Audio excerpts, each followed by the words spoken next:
Bem-vindo a todas e todas ao webinário Introdução à Filosofia de Schopenhauer, promovido pelo grupo de pesquisa Nietzsche na Escola de Schopenhauer, com o apoio do Programa de Pós-Graduação em Filosofia da Universidade Federal da Bahia.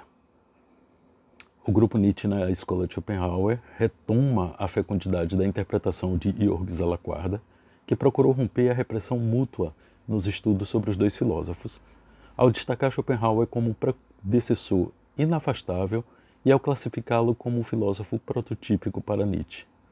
Aqui entre nós, esse programa fora recepcionado pelas pesquisas de Oswaldo Jacóia Júnior, desenvolvidas na Unicamp, em São Paulo. Adotando o programa zalaquardiano e ampliando-o pela perspectiva de incluir Nietzsche na discussão efetuada pelos membros da Escola de Schopenhauer e de seus críticos, tal como fora desenvolvida pelo Centro Interdepartamental de Pesquisa sobre Arthur Schopenhauer e sua escola, da Universidade do Salento, em Lecce, na Itália, o grupo supõe que Nietzsche não pode mais ser lido fora do contexto da Escola de Schopenhauer, mas, em compensação, que Schopenhauer pode ser melhor compreendido pela lente da crítica nietzschiana à metafísica da vontade, à moral da compaixão e à negação da vida.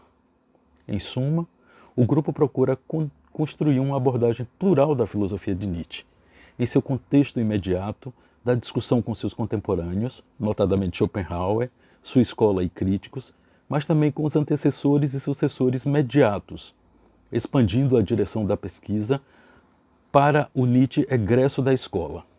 Desse modo, além da relação a Schopenhauer, o grupo também aborda a filosofia de Nietzsche em si mesma, em sua extensa influência e efeitos no presente. Iniciando o seminário, o professor Eduardo Brandão, da USP, falará sobre a teoria do conhecimento e da ciência em Schopenhauer. Ele é autor da obra seminal e de leitura imprescindível para quem quer aprofundar os estudos schopenhauerianos, intitulada A Concepção de Matéria na Obra de Schopenhauer, além de inúmeros artigos publicados em livros e periódicos especializados. Com isso, eu passo a palavra ao professor Eduardo Brandão, agradecendo desde já pela sua contribuição e participação aqui no seminário. Obrigado, Cleberton. Bom dia a todos. Começo aqui, em primeiro lugar, cumprimentando os colegas, né? Bruno, Jair, Cleberton, Romero, Matheus, que me acompanham, né? Saudando aqui a iniciativa, o grupo, né? E me sinto muito honrado aqui de estar aqui podendo conversar com vocês sobre a teoria do conhecimento de Schopenhauer, né? Então, eu vou fazer aqui uma apresentação inicial de alguns pontos mais gerais, né? Vou considerar isso uma espécie de introdução, né? Então, a primeira coisa que eu vou indicar aqui é apresentar um pouco, me parece importante a gente sempre salientar o momento, né, e o lugar de onde o Schopenhauer está falando, né? Quer dizer, Schopenhauer, ele se coloca, isso é explicitado em vários momentos da obra dele, né, como um seguidor, um continuador de Kant, né? Mais do que isso, né? Ele se coloca mesmo como aquele que consegue, de fato, né, levar, digamos assim, a filosofia kantiana às suas consequências mais corretas, né?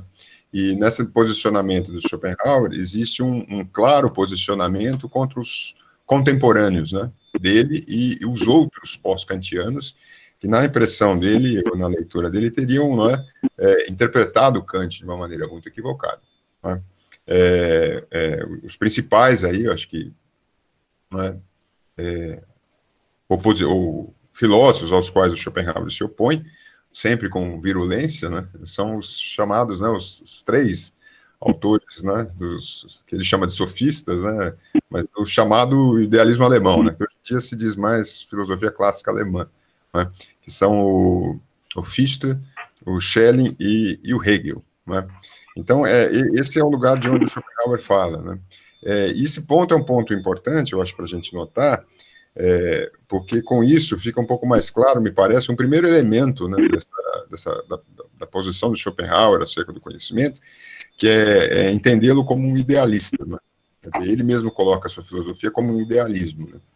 Mas isso significa, né, que a noção de sujeito, né, e a noção de representação, no fim das contas, vão ter um lugar de destaque, né, na maneira como ele concebe, né, o edifício da filosofia. Isso se reflete, por exemplo, no título da obra principal dele, né, que é O Mundo como Vontade de Representação. Nessa noção de representação, você já está, por assim dizer, indicada essa colocação de um ponto de vista idealista, né? Ou seja, de um sujeito que se relaciona com um objeto, daí a noção de representação surgir. Então, esse acho que é um primeiro ponto que a gente tem que chamar a atenção, mas não perder de vista também que do fato de fazer, ou de assumir essa posição idealista, isso não implica que o idealismo de Schopenhauer seja um idealismo, né, que simplesmente se feche, ou, a princípio, né, não se coloca como um idealismo que vai se fechar simplesmente nesse sujeito. Por exemplo, a gente poderia pensar aí num modelo como um modelo de Berkeley, por exemplo, né? Quer dizer, simplesmente um sujeito, né, sem nada além dele. Quer dizer, então esse idealismo, na verdade, ele vem acompanhado de uma posição, né, que a gente pode chamar de uma posição metafísica ou até mesmo ontológica, né, se a gente quiser, onde essa representação, esse lado idealista, ele é completado, na verdade, sustentado, né? Acho que a expressão melhor é essa, pelo que ele chama de essência do mundo, né? Pela essência do mundo, pelo que chama, não, pela essência do mundo, que é o que ele vai chamar de vontade. Né? Então, isso se traduz aí, no título da obra principal dele, né? O mundo como representação e vontade, né? Com vontade de representação, desculpa. Né? Então, esse acho que é o primeiro ponto aí para a gente reter, né, quando a gente se aproxima da filosofia de Schopenhauer. E essa característica torna o idealismo de Schopenhauer um idealismo bastante sutil, né, de você compreender, porque ele mescla elementos, então, dessa postura, que é uma postura que herda, né, características do criticismo kantiano, ao mesmo tempo que, a meu ver, né, movimenta outros elementos que não cabem nesse mesmo criticismo. Assim como os demais pós-kantianos, né? Quer dizer, Fichte faz isso, Schelling faz isso, Hegel faz isso, cada um, né, pensando nesses três nomes maiores, cada um faz isso à sua maneira. Né? E Schopenhauer tem a maneira dele de fazer isso. Né? E é esse posicionamento dele que vai redundar não só nessa teoria do conhecimento, né, que tem esse viés idealista, né, mas também na própria metafísica dele, né, que na filosofia dele como um todo. Tá? Então, acho que esse é o primeiro ponto aí que a gente tem que observar. Então, feito isso, quando a gente pensa na teoria do conhecimento em Schopenhauer, um segundo ponto que eu gostaria de destacar é a gente talvez explorar um pouco, né, alguns terrenos da noção de conhecimento em Schopenhauer. Né? Então, por que eu digo isso? Eu digo isso pelo seguinte, é claro que quando a gente pensa na teoria do conhecimento em Schopenhauer, a gente vai imediatamente, né, ter acesso aos elementos com os quais, por exemplo, ele pensa a realidade empírica. Né? Isso é um ponto da teoria do conhecimento de Schopenhauer. Ok, mas é preciso não esquecer que quando a gente vai para a estética schopenhaueriana, por exemplo, né, nós percebemos também que um dos aspectos principais, característicos e fundamentais da contemplação estética é o fato dela ser uma atitude epistemológica. Né? Quer dizer, quando você está ali contemplando esteticamente uma obra de arte, você se torna, né, o que o Schopenhauer indica como sujeito puro do conhecimento.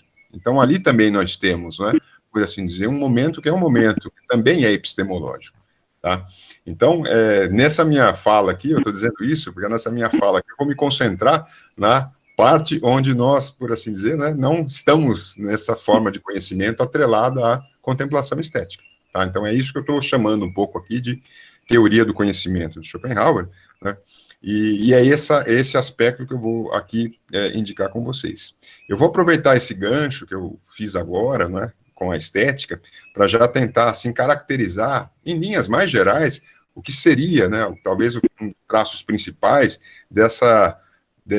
vamos dizer assim, desse bloco da teoria do conhecimento de Schopenhauer, que que não vamos dizer assim, esse atrelado à contemplação estética. Né? Quer dizer, essa forma de conhecimento, ela, parte da teoria do conhecimento que eu estou aqui destacando em relação ao Schopenhauer, se vale, né, de uma noção que é muito importante no pensamento de Schopenhauer, que é a noção do princípio de razão. Né? Quer dizer, então, se a gente imaginar, por exemplo, esse pêndulo, né, entre essas duas, vamos dizer, essas duas instâncias de conhecimento, a estética e, não é, o conhecimento, vamos simplificar aqui um pouco de início do mundo empírico, a gente vai ver que é um pouco mais do que isso, né? A gente pode trazer à mão uma distinção que é importante para a gente perceber qual é o campo, né, onde a ciência vai se mover e onde essa teoria do conhecimento, vamos dizer, estrito sensu, se move em Schopenhauer, que é o campo do princípio de razão. Né? Quando Schopenhauer fala nas representações, né, ele divide as representações em dois grupos, as abstratas e as intuitivas. Eu vou usar aqui uma diferenciação, né, que não é a do Schopenhauer, mas que eu acho que é didática, no sentido de ajudar a gente a entender o ponto onde nós estamos, que nós estamos trabalhando aqui, que é você pensar em representações submetidas e não submetidas ao princípio de razão. Tá? As contemplações estéticas, a contemplação estética, o fundamental da contemplação estética, onde nós temos essa atitude epistemológica diferenciada, é que você, não tem um tipo de representação que não está submetida ao princípio de razão. Enquanto que, nessa teoria do conhecimento que eu estou abordando aqui, nós temos uma representação que ela está submetida ao princípio de razão. Tá? Então, eu vou, para introduzir, chegar até isso aqui, eu vou falar um pouco da noção de representação em Schopenhauer, em linhas gerais, né, e mostrar um pouco onde é que esse princípio de razão ele opera, para a gente entender a diferença, né, a princípio, entre essas duas formas de conhecimento, e depois ali, o Jair, né, que nos ouve aqui, vai explicar aqui para o pessoal essa, né, a estética, né, essa contemplação estética, quando ele for falar, acho que é você que vai falar da metafísica do belo, né, Jair? Sim, né, então o Jair aí, ele vai explicar isso para vocês com mais calma, tá?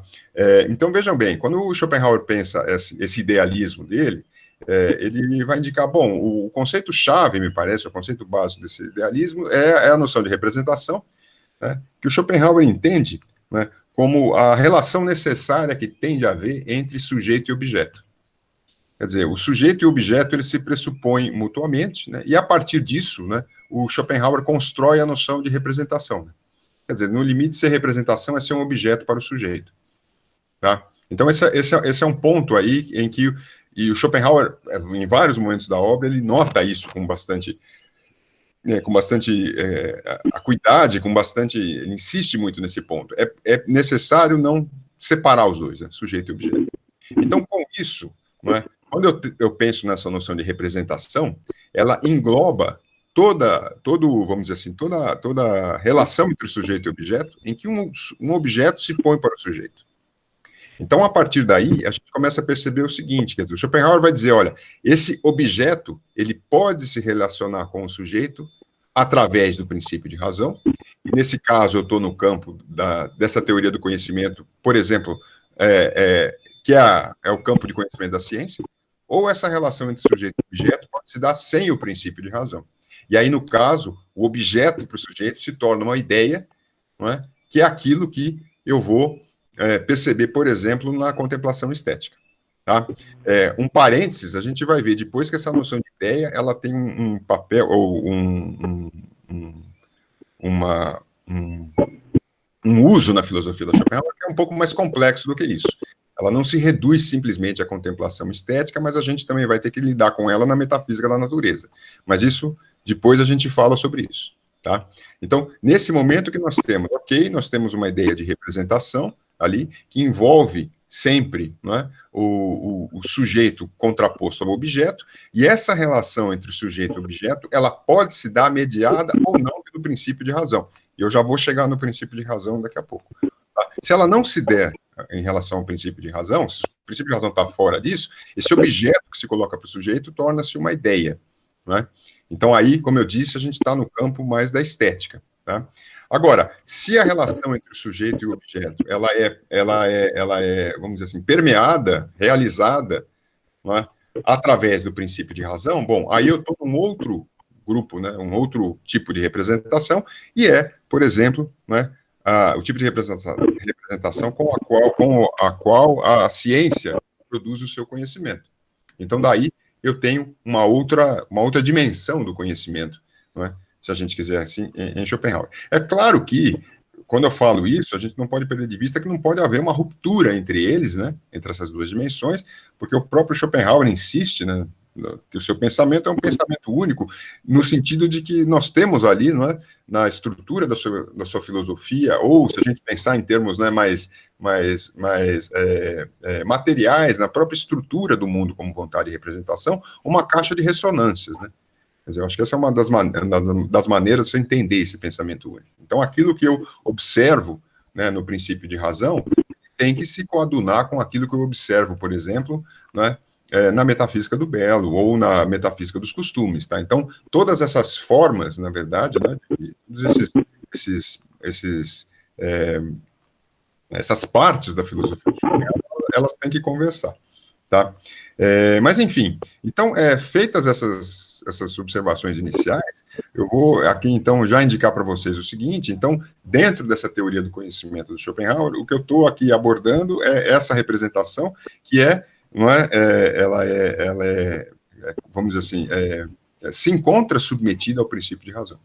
Isso significa, no fim das contas, que, né, os objetos, né, que vão surgir como representação para o sujeito, eles vão se constituir para o sujeito a partir do princípio de razão.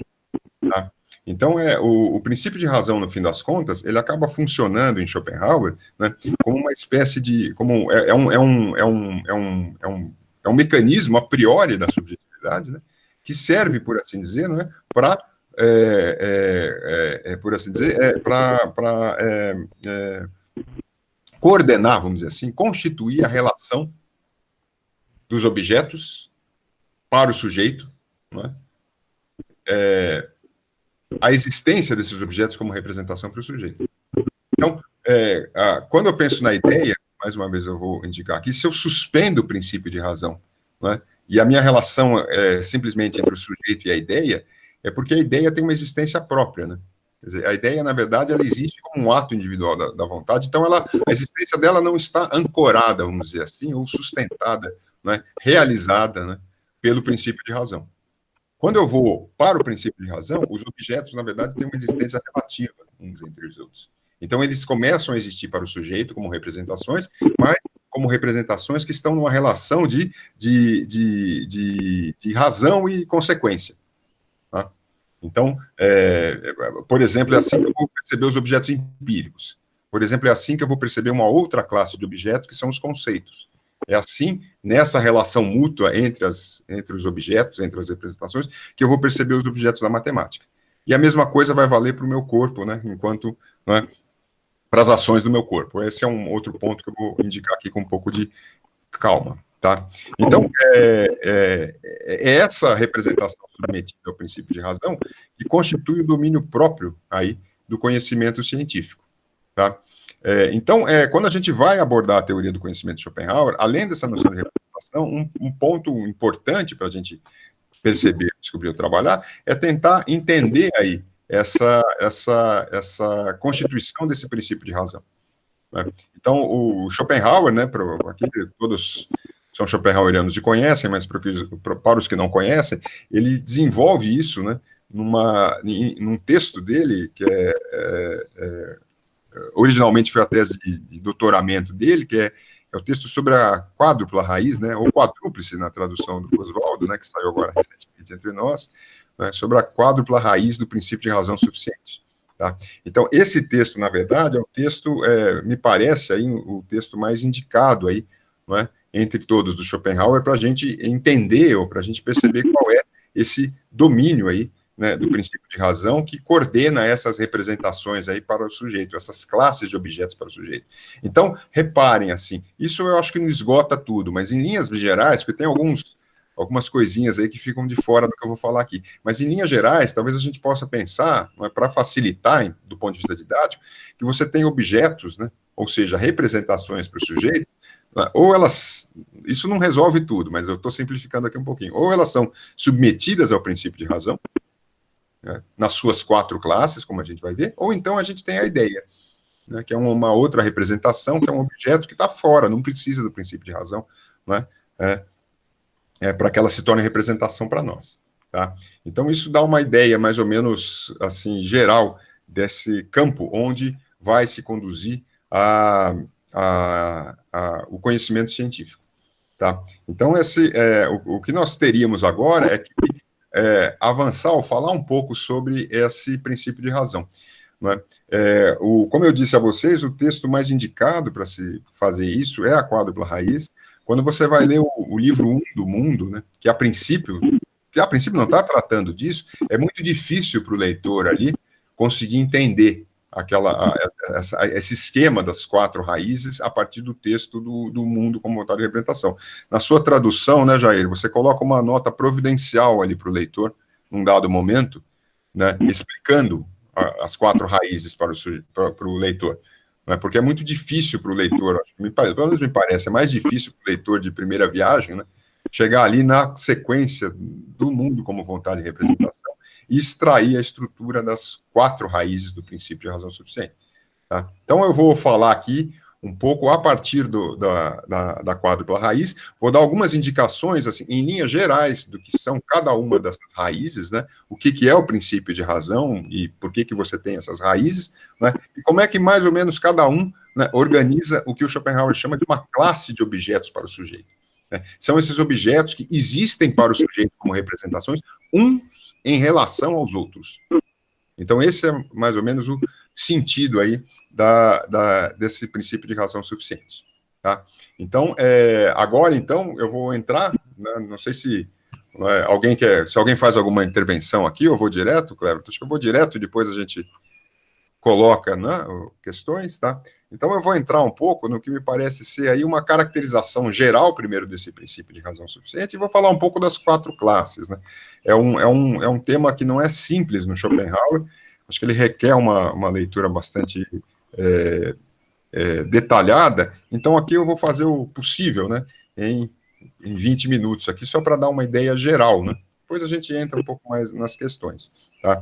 Então, esse princípio de razão suficiente, na verdade, essas 4 classes, elas poderiam ser consideradas, é claro que isso não resolve a questão, mas elas podem ser pensadas dessa maneira. Elas na verdade, constituem se a gente quiser, uma espécie não, uma parte significativa, me parece, né, do que nós poderíamos chamar de uma subjetividade transcendental em Schopenhauer.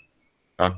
Então, na verdade, ela funciona, faz às vezes um pouco, né, daquilo que entendimento, né, razão, espaço e tempo fazem na filosofia kantiana. Tá? Me parece que a inspiração é essa, acho que lá em 1813 é mais ainda, né? Tá? Então, esse é um primeiro elemento. Então, a ideia desse ponto de vista guarda uma semelhança bastante grande com o que o Kant faz. Quer dizer, nós temos a priori, né, certas estruturas, vamos chamar de certas faculdades aqui, de um jeito mais solto, né, mais livre, né, que, não é, presentes no sujeito a priori, elas organizam os dados, né, da sensação, ou seja, aquilo que surge a posteriori para nós, não é, em forma de experiência, em forma de objetividade. Então, me parece, não é, que a proposta do Schopenhauer, desse ponto de vista, guarda uma semelhança bastante grande com a proposta kantiana.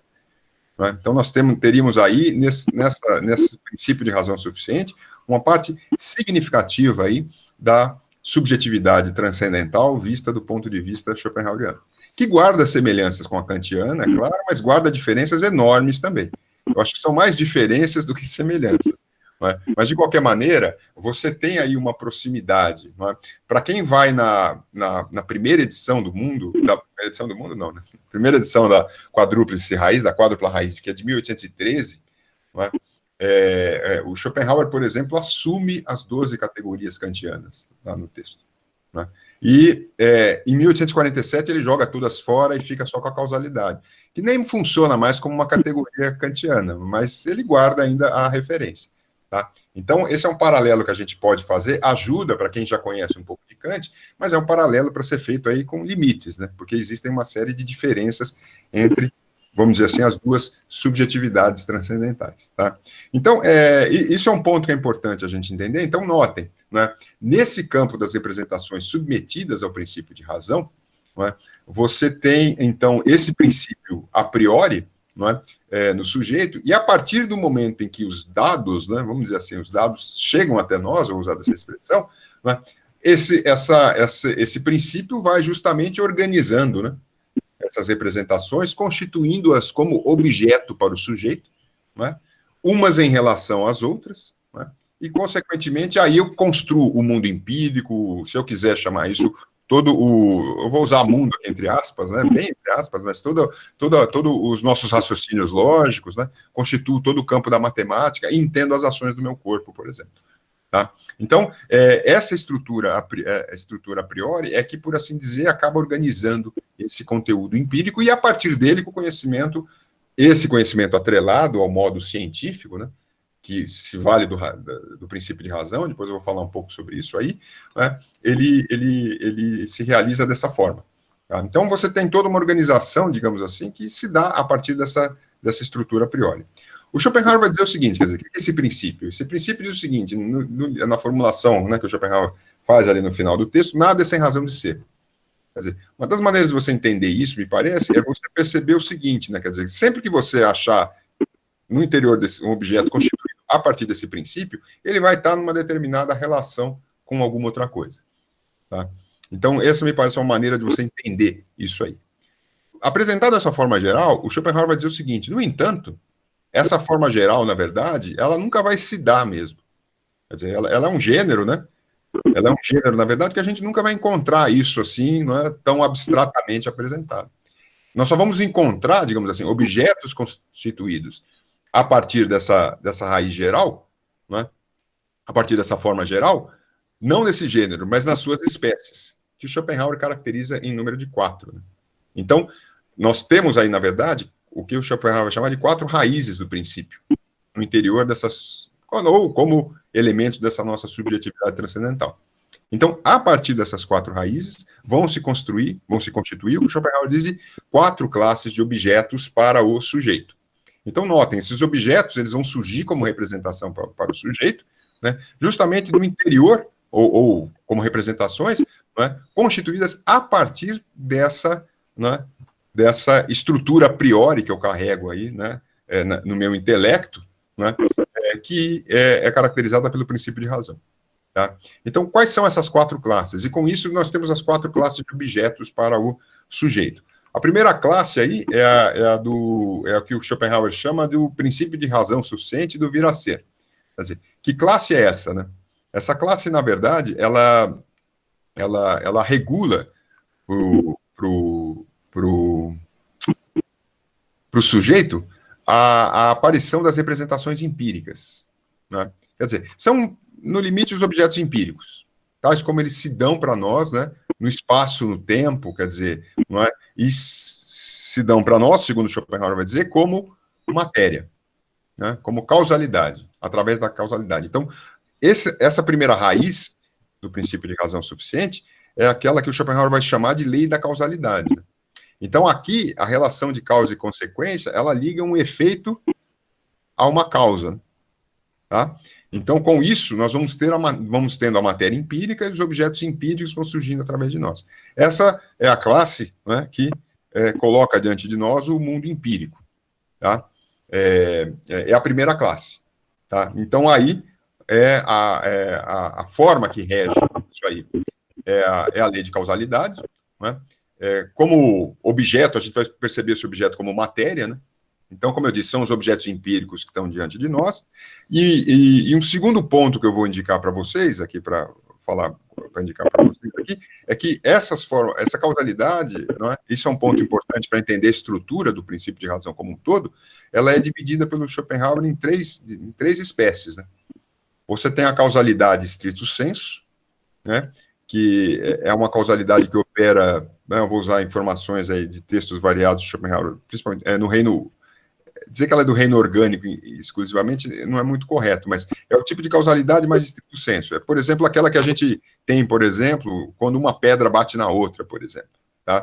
Ou quando o nosso corpo recebe, né, uma bolada, né, na praia, por exemplo. Tá? Existe um segundo tipo de causalidade que o Schopenhauer indica, que é a raiz, né?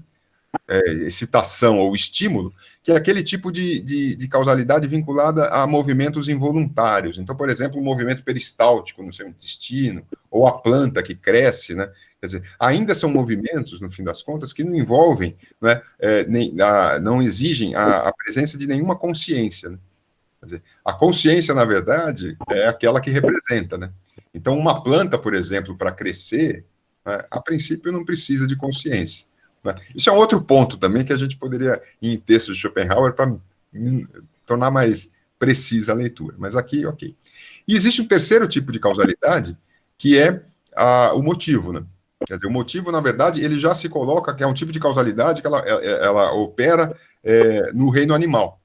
Então, é um animal que, por exemplo, rasga a casca da banana para se alimentar, por exemplo. Tá? Então, esse tipo de causalidade, ela tem a ver com as ações dos corpos animais, inclusive dos seres humanos. Tá? Então, com isso, o Schopenhauer, a meu ver, traça um quadro, né, onde, a princípio, você tem aí garantido todo o reino empírico, né, todo o reino da representação empírica, onde ele vai se constituindo para o sujeito a partir dessas relações de causalidade. Né? Então, essa é a primeira classe de objetos que nós temos aí para o sujeito. Né? A segunda classe de objetos que surge para o sujeito, né, o Schopenhauer vai chamar de a segunda raiz, né, a partir da segunda raiz, que o Schopenhauer vai chamar de princípio de razão suficiente do conhecer, né, ela se relaciona com o nosso conhecimento através da produção de conceitos, através de juízos, né, e se na primeira classe, eu esqueci de mencionar isso, a faculdade que o Schopenhauer atrela a essa primeira classe é o entendimento. Aqui nessa segunda classe, a faculdade que surge, né, vinculada a ela é a razão, né?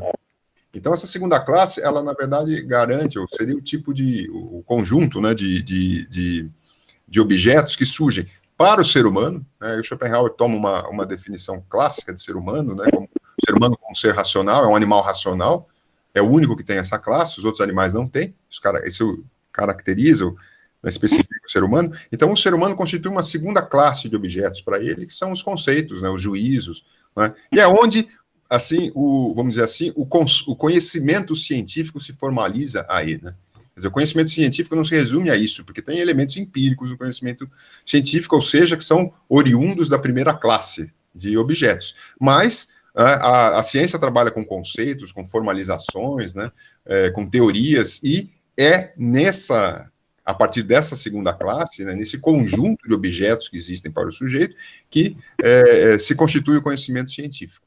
Né? Por isso que o Schopenhauer vai dizer, por exemplo, lá no terceiro livro mesmo, né, Jair, com todas as letras, que o conhecimento científico é um conhecimento sempre atrelado ao princípio de razão.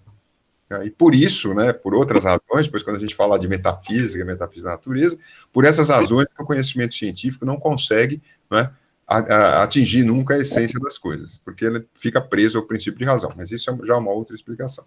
Tá? Então, nós temos essas duas classes aqui, tá? Uma terceira classe, que é uma classe, né, que o Schopenhauer chama de princípio de razão suficiente do ser, né, que tem como elementos principais, ou como objetos principais, para a gente ter uma ideia do que existe nessa classe, os objetos da matemática, né? Tá? As figuras geométricas, o espaço e o tempo, já são um exemplo de quais são os objetos que estão sendo lidados, estão sendo considerados nessa terceira classe do Schopenhauer, né? As faculdades correspondentes aí são o espaço e o tempo, mas o espaço e o tempo como formas de intuição a priori. Tá? Isso é no registro kantiano mesmo, você tem ali o espaço e o tempo, e eles operam como formas de intuição, tal como eles surgem no interior da matemática. Tá? Aqui eu vou voltar um pouco para a primeira classe, porque agora que eu falei disso, eu acho que é o momento de eu voltar para a primeira classe e observar o seguinte: quando eu vou lá para a primeira classe e falo, olha, ali eu tenho os objetos empíricos, e eles se organizam através da lei de causalidade, e a gente vai no texto do Schopenhauer, a gente percebe que o que a lei de causalidade faz, no limite, é ligar espaço e tempo, né? Numa determinada situação espacial, num determinado tempo. E aí você vai tendo uma sucessão desses estados, né, onde, né, que o Schopenhauer chama de estados da matéria, e aí você tem uma sucessão empírica, né, de estados da matéria que vão se sucedendo, né, no espaço e no tempo. Quando eu penso ali a lei de causalidade como ligação de espaço e tempo, que é o que o Schopenhauer indica matemática, ali não são mais o espaço e o tempo como na terceira classe, como formas a priori, mas ali o Schopenhauer vai usar a expressão, eles são preenchidos, na verdade. São preenchidos, na verdade, eles funcionam quase como se fossem, né, como, vamos dizer assim, como receptáculos, a palavra não é boa, mas, na verdade, eles têm que ser, por assim dizer, como que aplicados aqui, entre aspas, aos dados da sensação. Acho que é nesse sentido que o Schopenhauer utiliza o preenchimento. Então, ali você tem o espaço e o tempo, vamos dizer, na sua função de elementos de recepção dos dados e organização dos dados empíricos. Tá? Então, daí você tem uma diferença entre o espaço e o tempo na terceira classe e o espaço e o tempo ali no interior da primeira classe. Né? Algo que, se a gente for ler Kant, também a gente vai perceber, me parece, ali na estética transcendental do Kant. Tá? É você pensar o espaço como forma pura ou pensar o espaço, na verdade, né, como algo que está organizando a sensação. Então, me parece que é esse um elemento importante da gente perceber ali, né, na primeira classe e na terceira, uma diferença, né, mas eu acho que você usar como índice, né, de um lado tem objetos empíricos no espaço e no tempo, ligados pela causalidade, e de outro lado, na terceira classe, eu penso em objetos no espaço e no tempo, mais como formas a priori. E aí eu penso nos objetos da matemática, né? Mas eu penso num triângulo, penso nos números e assim por diante. Ok? Então, com isso, eu já tenho aqui 3 classes. Aí aparece uma quarta classe ainda, que é uma classe que tem, né, o Schopenhauer vai dizer que ela tem um único objeto no limite, mas é uma classe importante, porque ela é a quarta classe, que é chamada princípio de razão suficiente do agir, né? E, na verdade, o objeto que está em questão ali é o nosso corpo. Né? Então, o que o Schopenhauer articula nessa classe, né, através do princípio de razão suficiente do agir, é a maneira como, né, a partir do nosso sujeito do querer, se desenvolvem as ações do nosso corpo. Estou aqui simplificando um pouco para tentar ser didático. Espero que esteja sendo, Jair, sem simplificar muita coisa. Mas, enfim, vamos lá. Depois a gente conversa um pouquinho e precisa isso aí. Tá?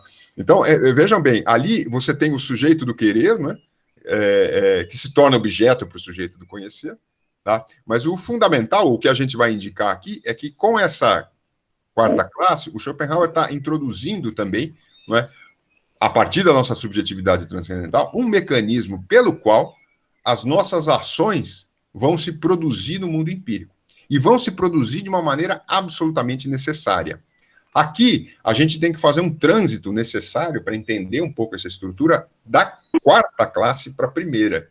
Né? Então, isso é algo que demora um tempo, assim, para quem está começando a ler Schopenhauer, para entender isso aí, mas é algo que, se você não percebe rápido, você não entende muito do que o Schopenhauer está escrevendo, em outras partes também. Não só na teoria do conhecimento, mas, sobretudo, na metafísica da natureza, com certeza, mas, sobretudo, ali na metafísica dos costumes do Schopenhauer.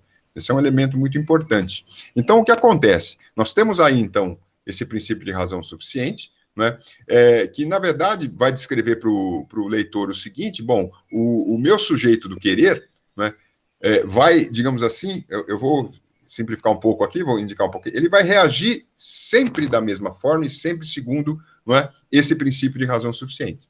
Que o Schopenhauer vai chamar de uma lei de motivação, também a gente pode usar, mas também vai chamar essa lei de motivação de uma causalidade interior.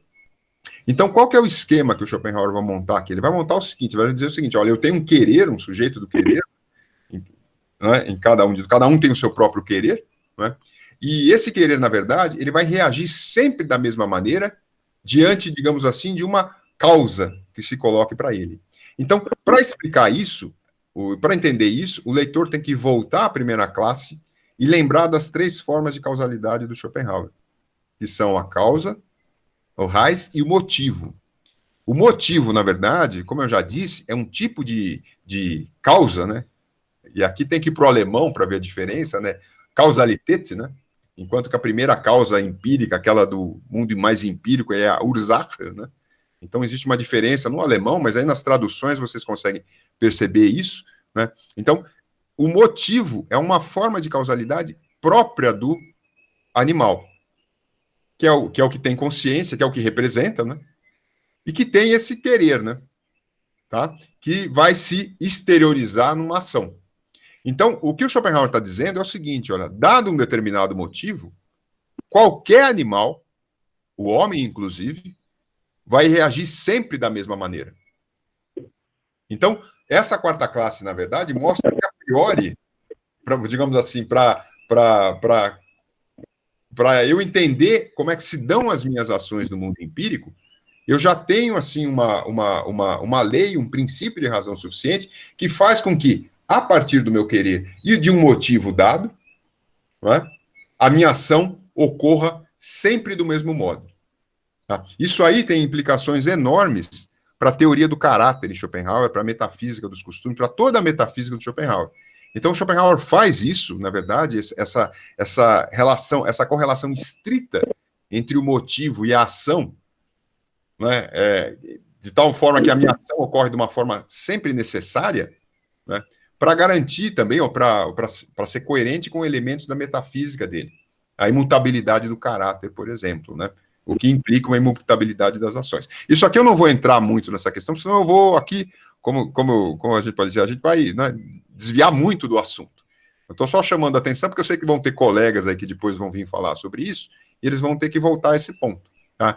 Então, só para dar uma pistazinha rápida, assim, para fazer um comentário meio de encerramento desse ponto, depois eu vou falar um pouco de ciência, e aí eu acho que eu vou abrir um pouco para a conversa, porque acho que já está dando um pouco de tempo de exposição aqui, né, Cleber? Não sei quanto tempo eu estou falando, mas, né, eu vou, então... Aí a gente desenvolve alguns pontos, que eu sei que aqui eu fui muito geral demais. Mas é só para a gente ter uma ideia. Então, com isso, com esse princípio de razão, então vamos mencionar um pouco. Ó. O que o Schopenhauer mostra? Ele mostra o seguinte, o mundo empírico, se a gente quiser o espaço lógico do ser humano, o campo da matemática e o campo das ações dos animais, todo esse mundo que, né, que nós observamos como representação, que não é todo mundo como representação, porque a gente tem ali a noção de ideia, né, a gente tem uma outra campo da representação que é importante a gente manter sempre, né, presente, né, porque ele vai surgir também. Mas nesse campo dessa representação submetida ao princípio de razão, reina a mais estreita necessidade. É isso que Schopenhauer vai dizer. Então, aqui, no mundo empírico, tudo ocorre de forma necessária. Esse tudo aqui precisa depois ser revisto, né? Porque a gente vai ver alguns casos em que isso fura, sobretudo ali na negação da vontade, mas isso é mais para frente. Tá? No campo lógico, no campo matemático e no campo das ações dos animais, tudo ocorre na mais estreita, conforme a mais estreita necessidade. Tá? Um adendo rápido, que provavelmente é uma pergunta que deve estar se formando aí no espírito de vocês, então eu vou adiantar algum elemento aqui, que aparece já na própria quádrupla raiz, é o seguinte, mas Eduardo, mas se for assim, a ação humana, isso é impossível de ocorrer, porque você quer dizer que a gente age, né, sempre da mesma maneira, não é? Diante de um motivo. O Schopenhauer vai dizer, se for colocado sempre aquele motivo, o mesmo, você vai agir sempre da mesma forma. Qual que é a estratégia que o Schopenhauer usa para garantir, né, um pouco de margem de manobra para o ser humano? É dizer o seguinte, olha, como o ser humano tem razão, ele consegue trabalhar com o que o Schopenhauer chama de motivos abstratos. O animal não, né? O animal não tem razão. Então, o motivo que se apresenta para ele é aquele que está ali diante dele, no limite. Né? É um motivo presente ali. Então, ele simplesmente vai e age do mesmo jeito. Se houver um motivo mais forte, o querer dele vai em outra direção. Mas, diante daquele motivo, ele age sempre da mesma maneira. O ser humano, como tem razão, memória, não é? Ele consegue, na verdade, ofertar para ele, para ele mesmo, para o querer dele, vamos dizer assim, motivos que o Schopenhauer chama de abstratos, que conseguem, por assim dizer, oferecer um contraponto a esses motivos mais diretos. Então, a gente tem uma margem de manobra. O que não quer dizer que o nosso querer mude, né? Nosso querer é sempre o mesmo. Mas aí, do ponto de vista desse jogo que você pode fazer com os motivos, então aí o ser humano consegue agir, né, ter uma margem de manobra. O que não quer dizer que com isso, né, você esteja rompendo, até onde eu entendo, né, todo esse campo da necessidade das ações. Quer dizer, então, todo esse domínio da representação submetido ao princípio de razão, olha, o princípio de razão, na sua forma geral, o que é? Nada é sem razão de ser. Bom, isso implica que você pense aí a representação nesse nível, como toda ela aí sobre toda ela ocorrendo de uma forma necessária. Quer dizer, todas as representações, na verdade, têm um certo lugar aí numa cadeia, né, de relações, consequências. Então, você tem uma necessidade muito grande ali. Né? Quando vocês forem estudar aí a metafísica dos costumes de Schopenhauer, vocês vão ver que o Schopenhauer dizer que com a liberdade, né? E aí começar a trabalhar o tema da liberdade vinculado à coisa em si, a possibilidade de uma ação livre no mundo da representação através da negação da vontade, e assim por diante. É uma questão também complexa na filosofia de Schopenhauer. Tá? Então, a princípio, me parece, né, que esse campo do princípio de razão constitui, digamos assim, né, e quando eu digo a princípio, né, porque eu estou aqui só na quádrupla raiz, eu acho que tem outras coisas que a gente poderia observar depois aí, né, e aí já são para quando vocês forem ler outros textos de Schopenhauer.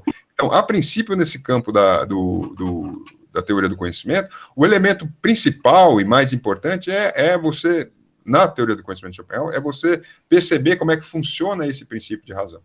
Então, esse princípio de razão, ele acaba coordenando todo o mundo empírico para o Schopenhauer, né, o espaço lógico do ser humano, a matemática, as ações dos animais, né, e é um tipo de conhecimento que, aí eu entro no segundo ponto que eu vou indicar aqui, é o tipo de conhecimento que organiza o saber que a gente produz, sobretudo o saber no interior da ciência. Né? Quer dizer, o saber científico, o Schopenhauer vai dizer isso em vários trechos dele, né, é um saber que ele se conduz pelo princípio de razão suficiente. O Schopenhauer altera isso um pouco de obra para obra, mas ele, na verdade, não é isso que ele altera, não. Na verdade, o Schopenhauer vai, inclusive, classificar as ciências conforme esse princípio de razão suficiente. Há uma certa discrepância, altera um pouco de um texto para o outro, mas o fundamental é você imaginar que, bom, determinadas ciências seguem determinadas formas aí do princípio de razão. Então, as ciências naturais seguem mais a causalidade, né? As ciências orgânicas acabam tendo que seguir a causalidade, mas também usam um pouco a excitação. A psicologia, a história segue a lei da motivação, entendeu? Então, com isso, elas têm um caráter científico mais dúbio para o Schopenhauer. Então, todo o conhecimento científico é classificado no interior desse princípio de razão. Né? E esse é um ponto, assim, vamos dizer assim, um pouco que eu acho que eu vou... Aqui, como eu vou ter que... Aqui é um pouco, fazer uma conversa bem introdutória, eu vou só indicar aqui, depois eu vou parar um pouco para ver o que vocês acham, um limite que esse conhecimento vai ter também. Então, essa teoria do conhecimento de Schopenhauer, a partir da qual a gente vai, né, por assim dizer, conseguindo esquadrinhar, formar esse nosso saber atrelado ao conhecimento empírico da natureza, não é? Aos conhecimentos históricos, né? Esse princípio que vai conduzindo as ações dos homens aí ao longo da existência deles, né? Esse princípio, na verdade, o Schopenhauer vai dizer o seguinte, olha, quem fica simplesmente no conhecimento atrelado a esse nível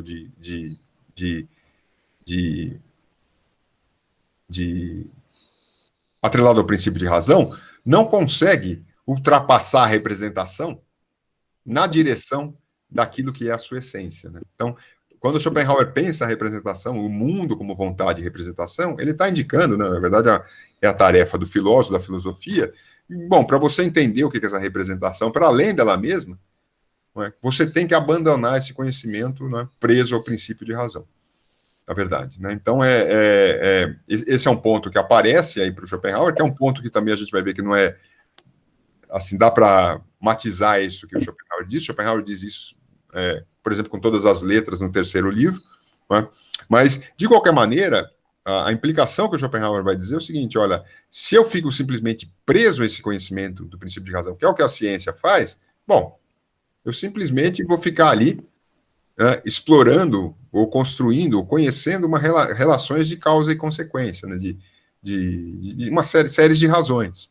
Né? Então, eu nunca vou conseguir ultrapassar esse elemento. Então, no fim das contas, o que o Schopenhauer vai notar com isso é que existe um limite aí para esse conhecimento, submetido a esse princípio de razão.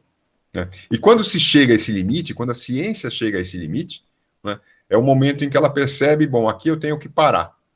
E para avançar daqui para onde que eu tenho que ir? Bom, para avançar daqui, eu tenho que, no limite, começar a fazer filosofia. Mas para avançar nessa direção, né, em que a filosofia vai, por assim dizer, conseguir entender o que é a representação, caracterizar a sua essência, bom, a filosofia vai se tornar metafísica. Né? Tá? Então, esse princípio de razão, na verdade, ele tem claramente esse limite. Né? Isso está atrelado a uma ideia, né, que é uma ideia também que o Schopenhauer acaba, retira, né, se inspira, ou usa uma expressão herdada do Oriente, né, o véu de Maia, né, atrelado a isso. Tá? Então, é preciso, por assim dizer, para a gente conseguir entender o que é a representação, a gente precisa romper esse princípio. E por que é preciso romper esse princípio? Bom, essa é a tarefa da filosofia, né, para o Schopenhauer. A tarefa da filosofia é decifrar o enigma do mundo, né, porque os schopenhauerianos sabem bem isso, e decifrar o enigma do mundo também, fundamentalmente, esclarecer o que é a representação. E para esclarecer a representação, você tem que ir além do que esse princípio te permite conhecer. Então, o conhecimento da ciência tem esse limite. Então, quando eu quero ir além disso, bom, aí eu tenho que pular da física para a metafísica, da ciência para a filosofia, não é? E aí eu vou, não é, por assim dizer, cumprir a vocação da filosofia ela mesma, né, dentro das suas condições e dos seus objetivos. Tá? Então, em termos, não sei se, acho que eu falei bastante já, então eu vou parar um pouco aqui. Então, acho que de teoria do conhecimento, pelo tempo que a gente tem, que é bastante curto, acho que para localizar um pouco, né, a teoria do conhecimento e para preparar também o que me parecem ser, né, as outras partes da filosofia do Schopenhauer e para entender um pouco esse limite do conhecimento científico. Tá? Então, é claro que a ciência, a gente vai ver em textos do Schopenhauer sobre a vontade da natureza, é um texto clássico nesse sentido, né? Os Pareg e Paralipomena menos, eu acho, mas também são bons nesse sentido, vão mostrar o quanto que, no limite, a ciência, aos olhos de Schopenhauer, acaba, uma ciência bem produzida, né, acaba indo, assim, se jogando ou indo na direção das conclusões da metafísica dele. Jogando da maneira, acaba corroborando as conclusões da metafísica dele. Mas isso é um outro capítulo, né? Isso é quando a gente for falar de metafísica ou metafísica da natureza. Aqui meu objetivo era só tentar fazer um esquadrinhamento inicial, não sei se ficou bom, né? Né? Para vocês aí. Então é isso, gente. Aí agora vamos começar a falar um pouquinho aí.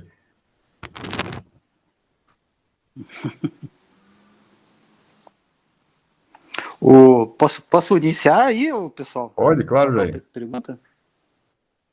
O Eduardo. Oi, Jair. Obrigado aí pela sua exposição. Como é que você está?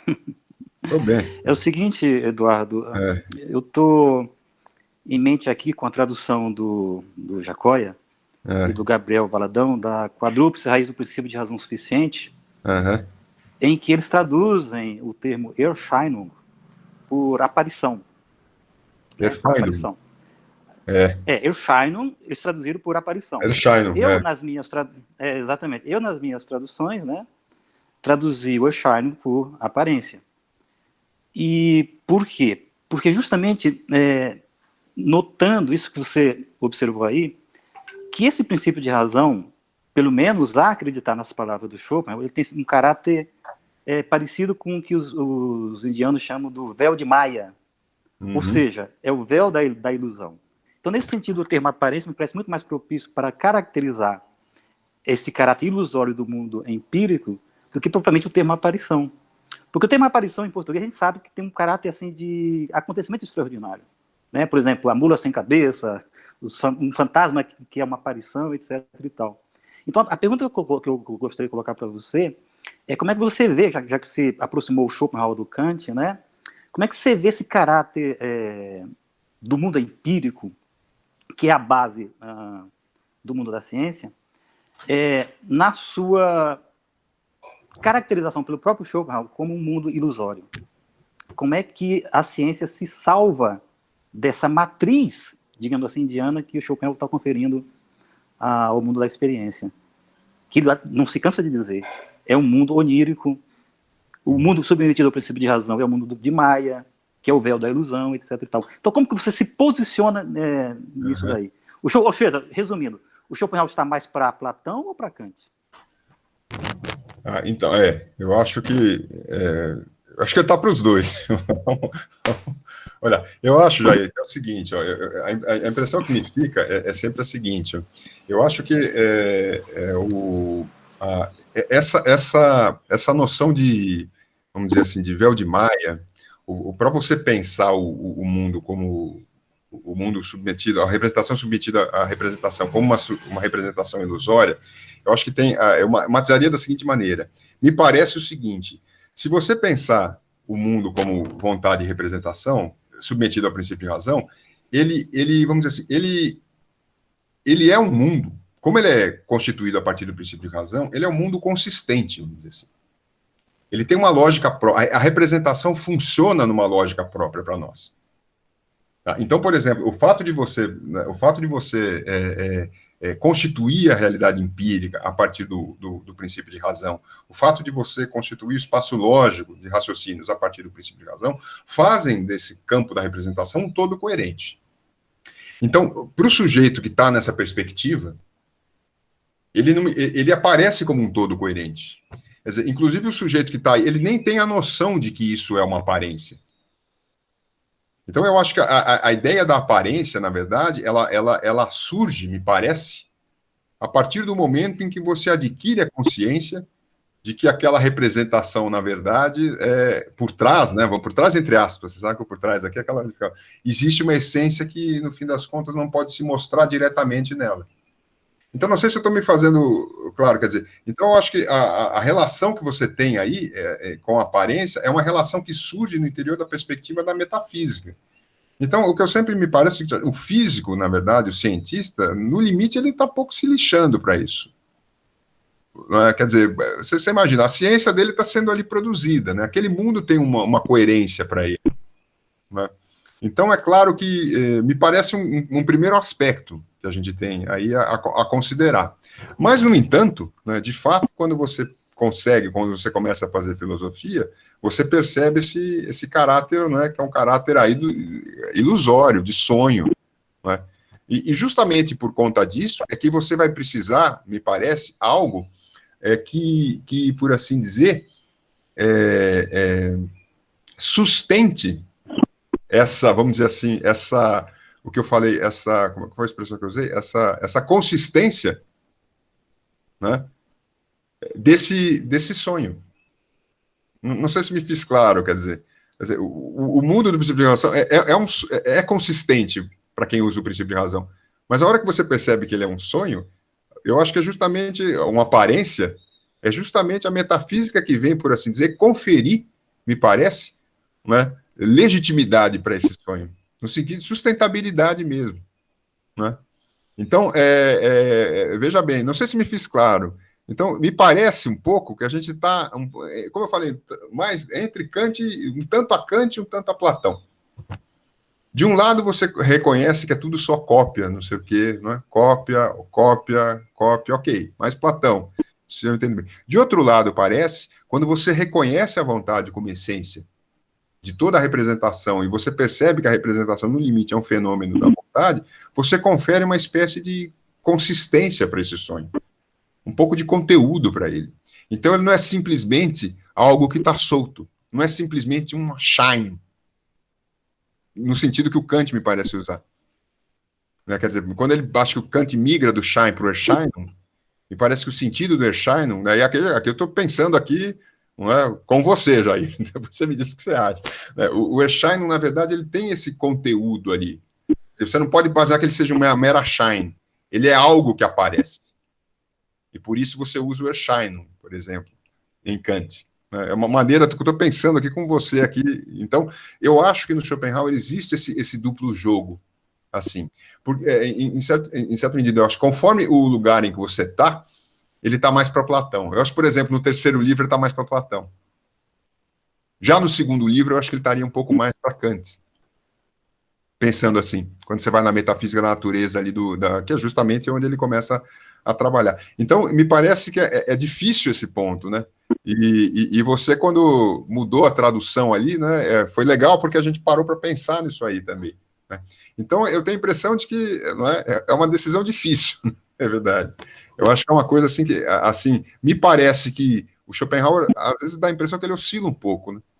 Quer dizer, tem horas que parece que é simplesmente um shine que não serve para nada mesmo, é uma ilusão vazia, né? Realmente é como você indica ali, uma aparência mesmo. Mas, por outro lado, parece que é uma aparição mesmo, é um fenômeno nesse sentido. Nossa, olha o que é isso. Isso aqui é a vontade se objetivando na esfera do princípio de razão. Você percebe? Eu acho que é difícil isso aí mesmo, uma coisa sutil no Schopenhauer, porque me parece que ele joga com essas duas coisas. Quer dizer, é como se você imaginasse... Pode falar, Jair. Eu não consigo...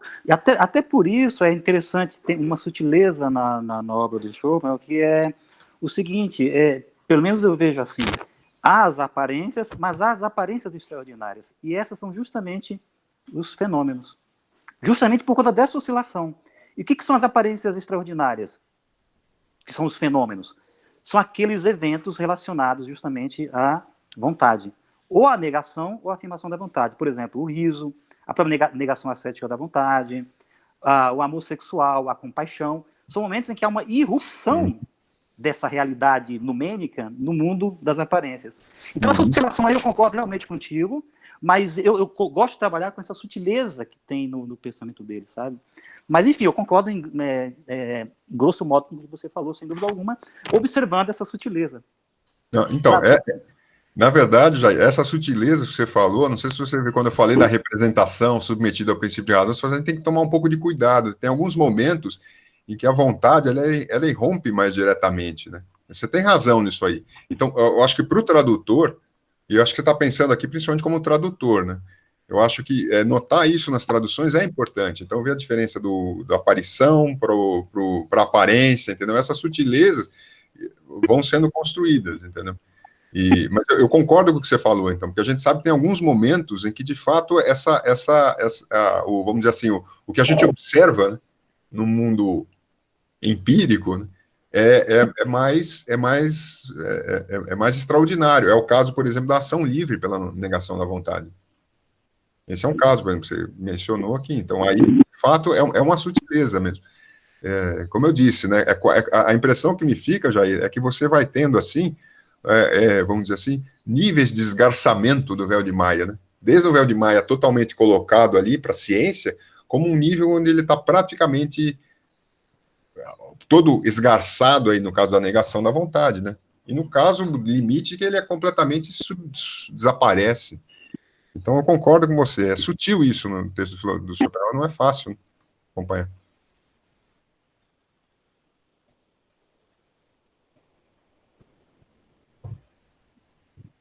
Bem, se ninguém tiver uma pergunta, Edu, eu gostaria de te fazer duas perguntas curtas. Você mostrou na sua exposição, sobretudo da quádrupla, que Schopenhauer especificou o princípio de razão suficiente em 4 raízes. Ele correlacionou cada uma das figuras a uma faculdade e mostrou as ciências que operam com cada uma delas.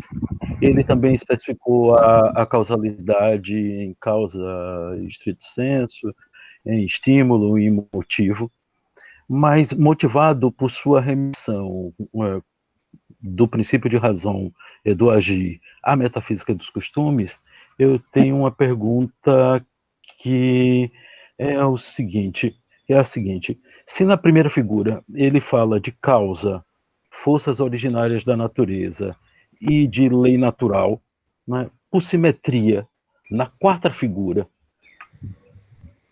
nós não poderíamos falar de motivo, de caracteres inteligíveis humanos, e aparece na segunda versão, nessa tradução do Jacóia, caráter empírico individual, e lei de motivação. E a pergunta é motivada porque em certas leituras brasileiras e atualíssimas, tende-se a uma tendência a confundir motivo com motivação e, sobretudo, a não diferenciar motivo e lei de motivação de tribifeda, que a gente poderia traduzir como móvel, como... Então, essa é a primeira questão. Na segunda, é que na quádrupla, embora ele tenha falado do entendimento da razão, da sensibilidade e da autoconsciência, como essas faculdades que correspondem às figuras do princípio de razão, aparecem também outras faculdades. Aparece a imaginação e aparece a memória. A pergunta é, são mesmo faculdades? E, em segundo lugar, que papel elas desempenham aí na quádrupla? Então, primeiro eu vou... A sua primeira pergunta, Cleberton, eu entendo por onde é que você... E veja bem, o que eu percebi, analisando quando eu trabalhei com Schopenhauer, é o seguinte: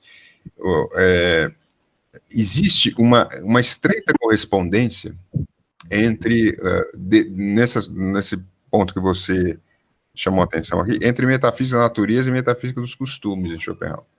Assim, você tem assim, é relativamente simples até de você fazer uma correspondência, no seguinte sentido, quer dizer, assim como você tem a causa, né, para a matéria, por exemplo, eu vou falar aqui só da matéria inorgânica. Você tem a causa ali, a gente percebe que quando Schopenhauer examina a causa, ele vai dizer assim, ó, a força natural, por exemplo, ela faz às vezes de um caráter inteligível para essa matéria. Você percebe?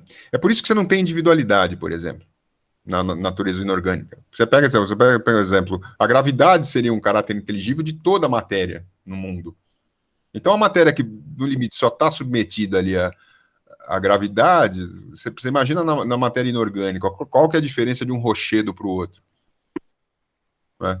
Então, essa é uma primeira característica. Desse ponto de vista, repare, esse tipo né, vamos dizer assim, de fenômeno está sempre submetido, ou de aparência, né, está sempre submetido a mesma, vai sempre fazer a mesma coisa, você percebe?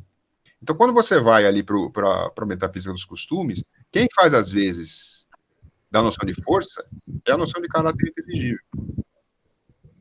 Tá? Isso dá para a gente, isso eu fiz no meu livro, assim, dá para você mostrar, eu chamei o livro 2 e o livro 4 de um sistema de vasos comunicantes, eu falei, porque é o mesmo esquema, assim, de necessidade que está em jogo ali. Então, desse ponto de vista, repare, me parece que aí você tem individualmente, né, uma determinação muito clara do que seja a motivação para cada um de nós, ou da nossa lei de motivação, vamos dizer assim. É claro que ela tem uma forma geral, mas essa forma geral, na verdade, ela não sei se eu estou entendendo bem a sua questão, se é por aí que você está indo. Isso é isso que você quis saber. Ela é atrelada ao nosso caráter inteligível, ao nosso querer. E daí a gente se individualiza de um para cada outro. Então, consequentemente, me parece que isso, né, é muito diferente, isso acho que é o que caracteriza a motivação de cada um, é muito diferente da possibilidade de você alternar entre os motivos, que são coisas diferentes. Eu não sei se eu entendi exatamente, era isso que você estava querendo, mais ou menos... A dúvida é em relação à indistinção que algumas pessoas fazem entre motivação e motivo. A motivação é a lei de causalidade própria à quarta figura do princípio de razão. O motivo é a apresentação é a apresentação que o intelecto faz a uma determinada vontade humana ou animal para se determinar a agir ou não agir. São coisas... Mas o mais importante é que, além dessas distinções que precisam ser feitas entre motivo e motivação, e que não têm sido feitas em alguns comentários, é ainda preciso distinguir lá sobre o fundamento da moral a noção de móvel, que me parece não caber aí. Foi essa a questão, mas se você puder passar para outra, ou para a gente não monopolizar, deixar uma nova pergunta, fique à vontade, Edu. Não, então, bom, então, pelo visto, acho que eu mais ou menos concordo com você. Eu acho que você não pode, assim, a motivação, ela se atrela a essa lei interna do querer de cada um, né? E o motivo é uma causa que se coloca ali exterior a ele, pode ser abstrato, pode ser empírico, pode ser presente, que vai determinar ou não essa a ação que vai se conduzir através dessa lei de motivação. Então, a meu ver, eu acho que, como eu disse, até onde eu vejo, né, esse é o esquema. E aí os motivos variam, essa lei de motivação, conforme um motivo diferente, pode resultar numa ação diferente no mundo empírico, né? E boas, né? E acabou. Quer dizer, você não tem de fato uma transformação, né? Mas acho que até aí, né? Agora, a noção de móvel ali sobre o fundamento está no parágrafo 10, né? Olha aqui, você não lembra? A gente até já conversou um pouco sobre isso. Né? Já foi. Então, ali o Trib Feeder ali. Então, ali eu acho que, veja bem, ali o móvel, no fim das contas, deixa eu ver se eu lembro aqui já, o Cleverton. Precisaria olhar o texto aqui para dar uma olhada, mas eu acho que ele na verdade, ele não rompe esse esquema, assim. Né? Aí eu não lembro exatamente o que foi que a gente conversou também. Mas eu vou dar uma olhada depois aí e... Tá. E a outra pergunta era sobre a memória e a imaginação, né? Então, eu acho que elas têm papel, na verdade, um papel ainda me parece, né, um tanto quanto secundário ali. Mas ele é importante também, né? Quer dizer não dá para você imaginar que a memória, por exemplo, tem um papel fundamental na construção de conceitos ou na elaboração de juízos. Mas ela tem um papel que não é... Veja bem, não pode ser desconsiderado, né? Porque essa construção de conceitos, a construção dos motivos, por exemplo, abstratos, elas requerem um pouco o papel da memória, né? Eu não acho que o Schopenhauer, na verdade, deixa isso muito claro ali nos textos, né? Porque, na verdade, você teria que começar a abrir para outras faculdades. Na verdade, eu acho que isso se torna um pouco problemático, porque talvez você tivesse que admitir uma certa independência para cada uma delas, né? A imaginação, na verdade, eu acho que ela tem um papel que me parece um pouco mais também importante, assim, e mais importante até do que a gente talvez consiga detectar nos textos de Schopenhauer, porque é o seguinte, quando você vai ali na quádrupla raiz, você observa que, no limite, e isso é uma questão que você colocou, que eu não tenho uma resposta para você, porque eu estou pensando nisso ainda. Porque é o seguinte, não sei se você observa ali, mas na quarta classe, a imaginação aparece principalmente ligada à noção de fantasma, né? Como representante adequado de um conceito ou não. Então, eu estou vendo como é que isso funciona no seguinte sentido, Cleber, para juntar essa sua pergunta, vamos ver se vai fazer sentido. Não tem uma resposta, mas olha como isso precisa ser feito. Eu não sei se a gente consegue esclarecer isso. Então, essa noção, na verdade, esse papel da imaginação, essa noção do fantasma, a gente vai encontrar ressonâncias disso, eu acho que no terceiro livro, ou em algum outro texto da estética, porque você vai ter algo vinculado, essa noção também vinculada um pouco à ideia a noção de ideia. Então, é como se a imaginação... Eu vou ter que juntar isso, porque eu consigo falar para você. É como se a imaginação, na verdade, ela oferecesse, vamos dizer assim, de um lado, um material, que eu não sei como, Jair, mas um material que, no limite, pode resultar na ideia, e, por outro lado, um tipo de material que, no limite, pode resultar na elaboração do conceito. E por que eu estou dizendo isso? Eu estou dizendo, essas são coisas que eu estou pesquisando atualmente. Porque, na verdade, existe uma passagem no parágrafo 9 do Mundo com Vontade e Representação, primeira edição, e que o Schopenhauer manteve até o fim, e nunca mudou, e vem desde a primeira já, que ele diz o seguinte, lá num dado momento ele solta para o leitor e fala assim, olha, a ideia requer o concurso da razão e da imaginação, e vai embora.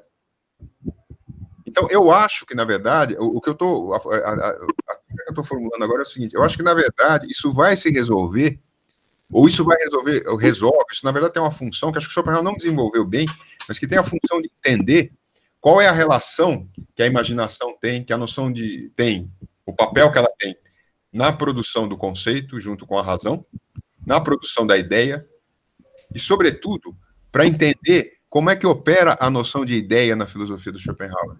Quer dizer, na verdade, isso ajuda a gente a explicar o sentido daquele capítulo 29 dos complementos.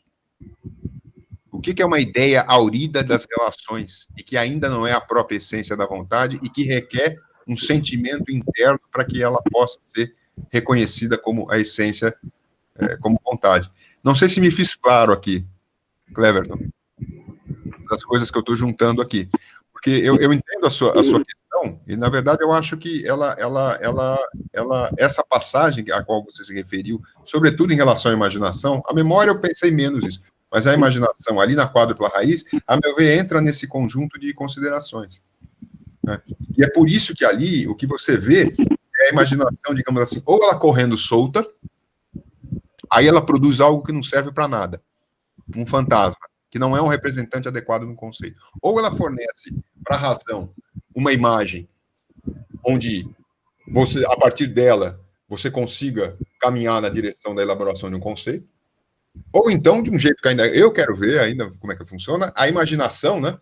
Ali eu estou pensando nos textos ali do Terceiro Mundo, né? Ela tem também um tipo de modus operandi, no gênio artístico particularmente, que fornece um conteúdo a ele que o permite a intuição de uma ideia, a prioristicamente falando.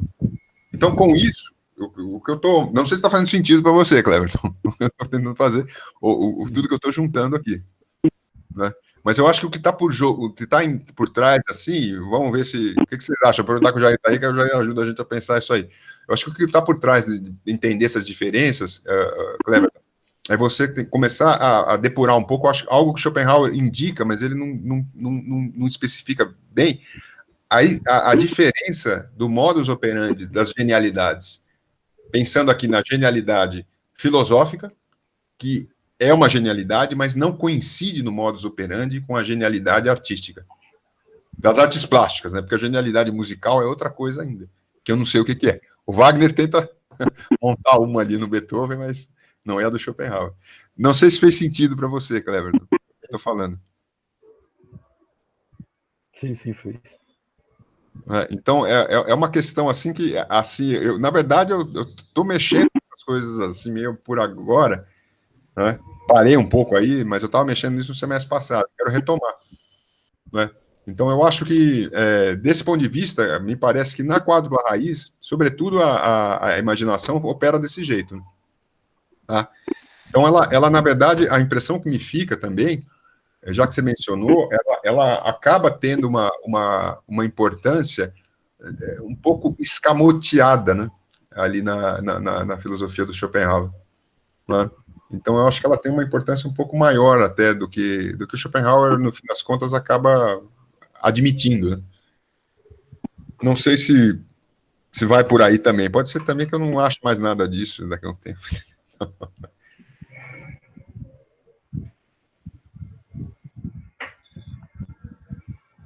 Tudo bem, Cleber?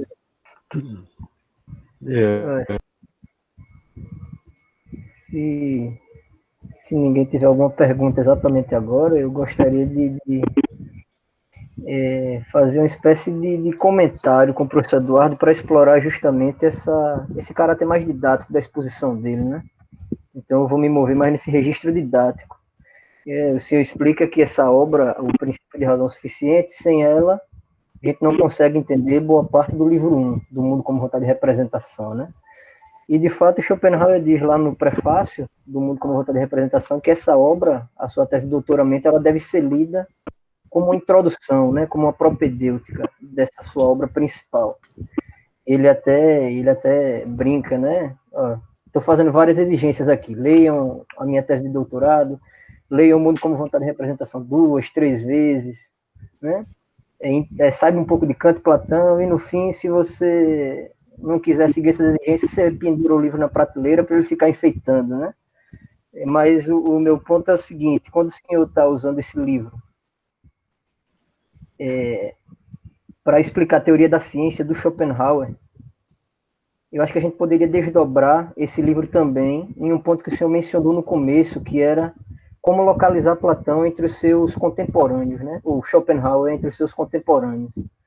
Porque é o seguinte, ali tem toda uma teoria da ciência, como a ciência funciona a partir de cada classe do princípio de razão, lidando com 4 tipos de objetos específicos. E a ciência, ela opera com uma espécie de combinação entre esses princípios, né? Muitas vezes ela combina o princípio de razão do conhecer com o do devir, né? Mas tem um ponto que o Schopenhauer, e aí é que eu acho que ele se opõe aos seus contemporâneos e está marcando a posição dele ali, é o seguinte: se você abusa da combinação desses princípios, você tem algo como o argumento cosmológico que ele atribui a Hegel, o argumento ontológico que ele atribui ao Descartes e ao Spinoza, por exemplo, né? Que é você querer romper essa cadeia da causalidade com um absoluto que condicionaria toda essa cadeia, mas que não é condicionada por nada, né? E aí a gente teria, então, esse primeiro princípio, ou então usando meramente o conceito de Deus e dizendo que a causa da existência de Deus é a perfeição de Deus que está no conceito, né? Então você estaria misturando, abusando das fronteiras desses princípios, né? Se o senhor puder elucidar isso para a gente marcar aqui melhor a posição do Schopenhauer nesse livro em relação aos seus contemporâneos, eu acho que dá para fazer isso, né? Sim. Para responder você, Matheus, obrigado pela pergunta interessante. Eu vou, na verdade, ter que recorrer a um outro texto do Schopenhauer. Eu acho que a parte que você falou da prova cosmológica, a gente consegue pensar a partir da quádrupla raiz, mas eu vou dar uma resposta mais geral. Tá? Eu acho que um primeiro ponto que eu acho que fica claro, uma diferença em relação, principalmente ao Schelling e ao Hegel, que o Schopenhauer tem em relação à ciência, é a seguinte: ele inclusive, acho que vai acusar o Schelling disso aí no prefácio ao Sobre a Vontade da Natureza. Que uma diferença que eu noto é o seguinte: o Schopenhauer, se a gente imaginar que o que o Schelling faz é Naturphilosophie, né? Quer dizer, é um tipo de quase que de física, que é uma filosofia da natureza especulativa. Esse ponto o Schopenhauer não tem. Né? E depois eu vou tentar juntar tudo numa resposta. É pelo seguinte: quando você vai no Sobre a Vontade da Natureza, o que o Schopenhauer está fazendo é o seguinte: ele vai para a ciência empírica da época, autores escolhidos, assim, mas é Cabanes, Bichat, é o Herschel, são os físicos ali de então. Ele vai falar: olha, esses caras aqui estão, nas pesquisas empíricas, eles estão corroborando a minha metafísica. Então, ele vai ao encontro da física para mostrar: olha, a física precisa de metafísica. Se você lê o prefácio Sobre a Vontade da Natureza, esse é um dos tons do prefácio. E ele vai acusar o Schelling de tentar deduzir a física a priori da filosofia, que é um pouco o movimento ali, principalmente, acho que do Schelling ali do começo, né, da naturfilosofia para a filosofia transcendental, e o Hegel também tem um pouco disso, né, na Enciclopédia das Ciências Filosóficas. Na verdade, você tem ali uma espécie de, né, tudo bem, é uma filosofia da ciência, mas ela é extraída, né, a partir do próprio movimento do conceito em Hegel, né? E o Schopenhauer ele se afasta disso, né? Então, acho que isso é um primeiro ponto aí que você tem. Mas, na verdade, repare, eu acho que para entender esse ponto do Schopenhauer, me parece que existe pelo menos eu vou tentar fazer aqui um adendo, que é o seguinte: ora, essa essência, né, que o Schopenhauer chama de vontade, que é a essência do mundo, é caracterizada por ele como uma coisa em si. Quer dizer, por que ele caracteriza isso como uma coisa em si? Acho que o que ele quer dizer com isso, uma das coisas que ele quer garantir com isso é o seguinte: olha, existe um limite claro daquilo que a gente vai poder conhecer sobre ela. A gente vai ter que conhecer de uma forma específica, mas, sobretudo, esse conhecimento discursivo, esse conhecimento, né, conceitual, ele tem um limite que ele não consegue romper. Se você rompe esse limite, você começa a conhecer essa essência, né, os conceitos são suficientes para fazer isso, e você começa a conhecê-la de tal maneira que os conceitos dêem conta de esgotar, né, cognitivamente o que seja essa essência. Bom, ela deixou de ser uma coisa em si. Ela vira, então, uma espécie de absoluto. Então, essa postura básica, me parece que é uma postura que o Schopenhauer mantém. Eu costumo dizer que isso é uma postura crítica do Schopenhauer. É algo que resta do Schopenhauer no criticismo kantiano. É claro que os kantianos se arrepiam, né?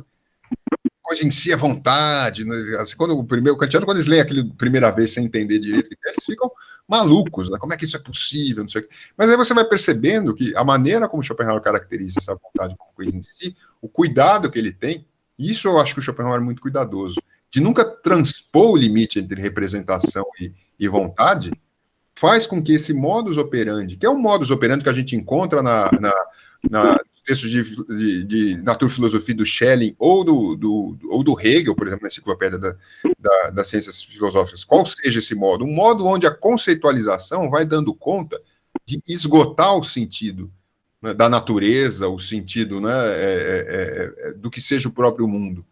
Né? Porque o jogo do Schelling com o Hegel é esse, né? É um jogo para... Bom, a gente tem que... Não tem outra brincadeira. Ou a gente, né, expõe o absoluto ou acabou. A conversa não vai para frente. O caso do Schopenhauer retorna. Então, ele, por assim dizer, ele critica virulentamente esse tipo de procedimento. É aquela conversa, né, da Cucolândia das nuvens, ou da Terra dos Cucos, né, depende aí, né? E aí, você vê esse procedimento incidir claramente na crítica à prova ontológica e à prova cosmológica, né, de Deus, que é o que ele atribui a Hegel. Então, na verdade, eu acho que dentro daquele... Isso a gente já percebe. Isso aí, o parágrafo, acho que 21 ou 22 da quádrupla raiz, são textos centrais na construção desse problema. O que o Schopenhauer está mostrando é justamente tá indicando isso. Olha, se eu tenho esse limite de conhecimento do princípio de razão, da conceitualização, tudo, como é que eu vou conseguir tentar provar essas coisas? Né? Então, na verdade, ali a gente percebe, quando a gente vê, por exemplo, né, isso vem já da introdução da quádrupla raiz e entra ali na primeira classe, aquela crítica, na verdade, tem, digamos assim, esse pressuposto, esse ponto de partida básico. Né? Como é que eu vou usar noções que só servem para organizar o mundo empírico e só fazem sentido nessa espécie, né, de arranjo aparente, mais consistente da realidade, o que a gente conversei agora há pouco com o Jair, como é que você vai usar esses conceitos para tentar penetrar, né, vamos dizer assim, na realidade, na realidade ela mesma, e a partir daí você tentar provar alguma coisa acerca disso, né? Então, na verdade, o procedimento que ele observa é isso. Se você faz isso, bom, é claro que a filosofia de Hegel vai virar uma prova cosmológica, né? Porque vamos dizer assim, é quase que um movimento natural, você seguindo Descartes e Spinoza, você extrapolar a categoria de causalidade, né? E também a noção de existência, não é, para o próprio mundo, que é o que Spinoza faz, e, consequentemente, não é, Deus civi natura, né? Que seja um Deus que todo mundo chama de ateísmo, mas Deus civi natura, no fim das contas o Hegel faz a mesma coisa. Então eu acho que essa relação do Schopenhauer com a física, na verdade, ela por assim dizer, ela reverbera a maneira como o Schopenhauer compreende a filosofia dele como uma significação da totalidade. Se ela é uma significação da totalidade, como todas essas outras filosofias se pretendem, na esteira dessa presença desse diálogo com Spinoza que todos eles têm, a aproximação que o Schopenhauer faz é uma aproximação crítica, no sentido de que ela é, por assim dizer, uma espécie de equacionamento, se a gente quiser assim. É um equacionamento que nós sabemos assim que não fica no ar, né? Mas ele nunca é uma explicitação total. Se fosse uma explicitação total dessa totalidade, a vontade teria que ser entendida como um absoluto. E isso eu acho que Schopenhauer não faz, né? Ele não faz. Daí a dificuldade, né, Jair, da gente traduzir a noção de Erscheinung. A dificuldade da gente pensar esses elementos aí, porque justamente eu acho que essas questões de tradução, elas esbarram nesse limite crítico da compreensão que o Schopenhauer tem do discurso científico, do princípio de razão e da relação que esse conhecimento pode ter na decifração e na enunciação, na explicitação dessa essência do mundo. Então, eu acho que a relação do Schopenhauer com a física reverbera essa postura, que é uma postura, que eu já disse isso em outras ocasiões, quem já me ouviu falando já sabe que eu falo isso, que é uma postura inicial da filosofia do Schopenhauer. É quase que um ponto de partida. Representação e vontade são totogênero diferentes.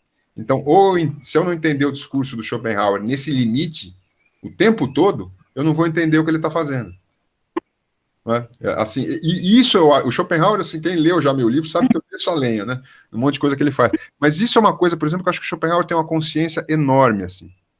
Poucas vezes eu vi no texto dele, eu acho que eu nunca vi o Schopenhauer escorregando nesse sentido. Nem quando ele fala da matéria absoluta, nua e crua, ele sempre coloca isso de uma forma ali hipotética, que ele sabe muito bem, eu acho, que é o seguinte, representação e vontade estão ali, são dois polos, e eles são totalmente distintos.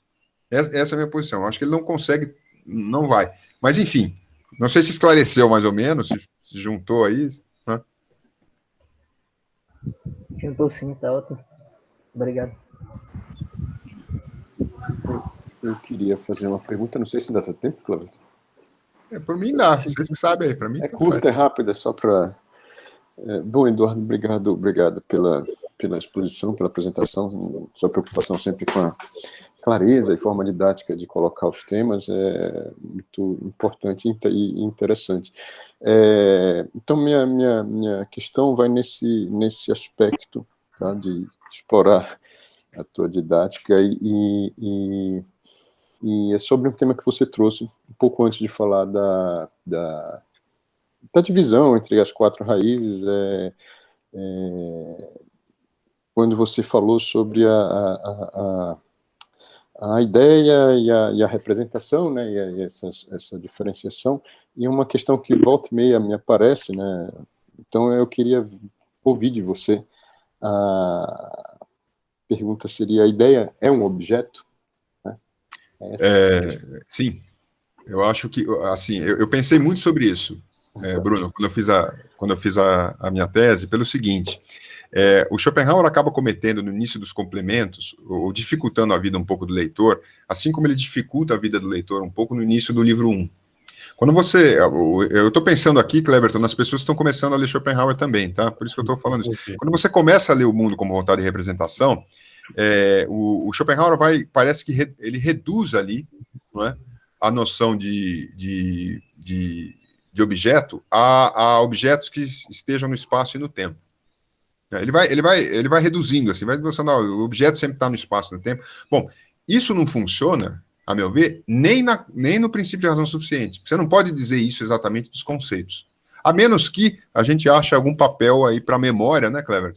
Que façam com que os conceitos sempre estejam na memória, então seja um tempo. Vá lá, ok. Mas me parece que quando você pensa a noção de representação, né, você tem que manter a noção de ideia. Né? Então, eu acho que, assim, eu estou pensando em termos de compreensão da filosofia do Schopenhauer. Quer dizer, o que me pareceu é o seguinte: a noção mais ampla que você tem para definir a representação de Schopenhauer é a relação entre sujeito e objeto. Então, toda a representação é uma relação entre o sujeito e o objeto. O que vai acontecer é que esse objeto vai variar. Esse objeto, então, ele pode ser, aqui simplifica, ou ele é um objeto submetido ao princípio de razão, ou não é submetido ao princípio de razão.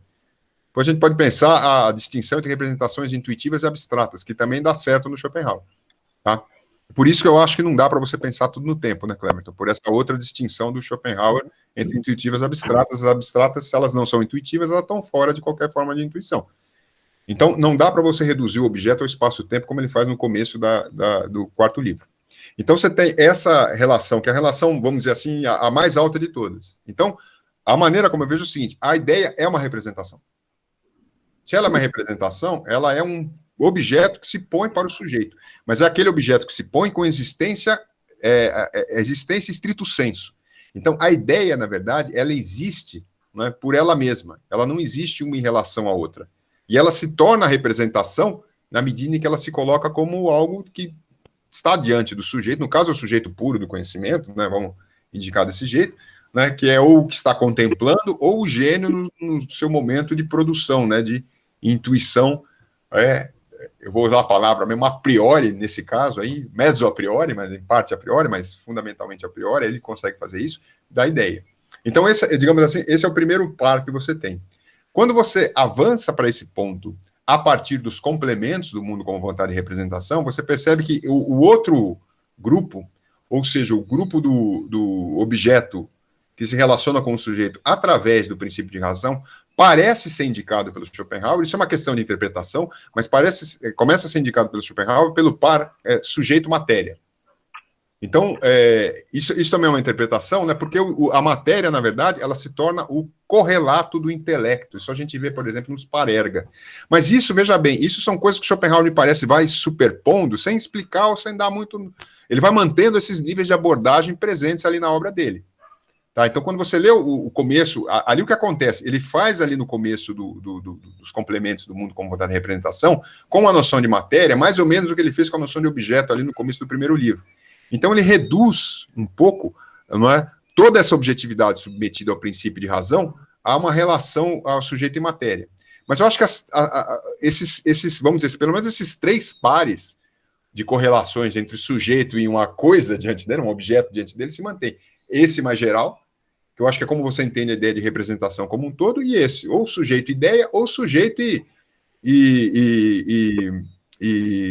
como eu disse, né, nem precisa ser matéria, mas o sujeito e o objeto mediado pelo princípio de razão. Então, eu tenho a impressão de que Schopenhauer mantém isso, Bruno. Pelo menos assim, me parece ser, como eu disse, o jeito de você entender e entrar nos textos do Schopenhauer, né, sem tomar muito tombo, né? Assim, porque, como eu disse, no começo do primeiro livro, né, aquilo que ele fala é impreciso em relação à própria noção de consciência dele, de objeto, de representação. Não dá para você reduzir o objeto ao espaço e o tempo, né?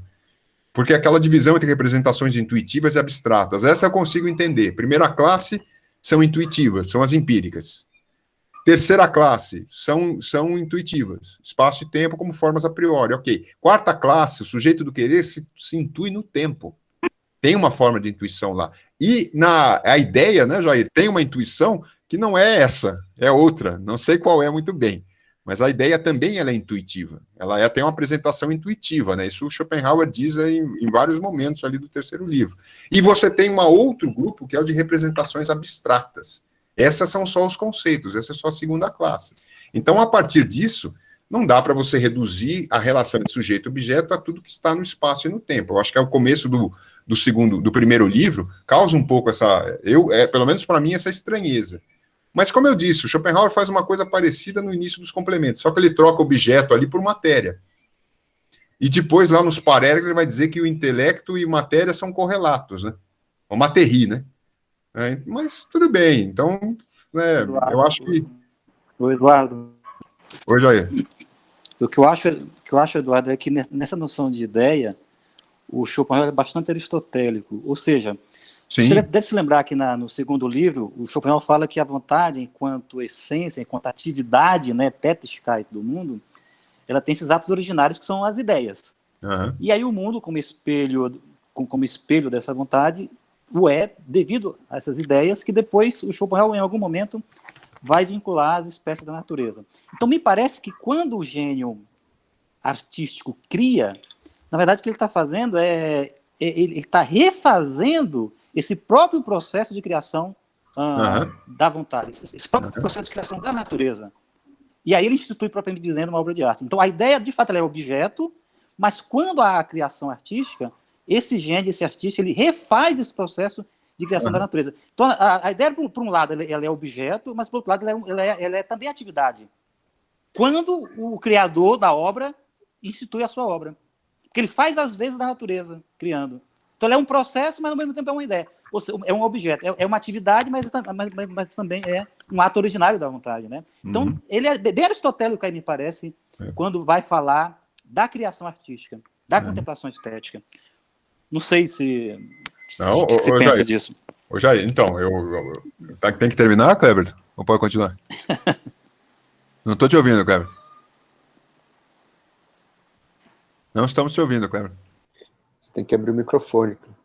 Eu só queria fazer um parêntese. É o seguinte, tanto a sua explicação quanto a de Jair, ela me parece plausível, cabível e perfeita em relação ao conceito de ideia, tal qual aparece no livro 3.